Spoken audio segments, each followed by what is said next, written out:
RM6 je? Penuh ni RM6 je bang? RM6 je. Okay. Nah, nasi ayam penyet umat satu. Set nasi ayam umat ni dapat apa bang? Okey, kita macam biasa kita akan dapat nasi. Okay, nasi. Okay, lepas tu dapat apa bang? Okey, kita akan dapat tempe. Tempe goreng. Dapat sayur kobis. Nasi. Okey, lepas tu kita dapat apa? Dapat kak kukrak tu panggil. Oh, kak kukrak. Okey. Ayam. Ni ayam dia? Ni ayam dia. Ni bahagian ni je tinggal. Mana tu? Tak kisah mana? Biasa. Tahu juga ayam dia? Boleh, tahan.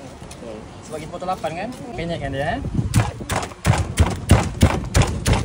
Okey, lepas tu dapat apa lagi bang? Okey, dapat yang special iaitu sambal merah satu, Sambal merah. sambal hijau satu. Oh, okey. Hijau. Sela lah bang? Sela sambal merah Betul. Tu dia. Kita akan dapat satu lagi sup. Dapat sup. Okey. Siang penyet umat RM6. RM6 je? Penuh betul. ni RM6 je bang? RM6 je. Okey, terima kasih bang. Sama.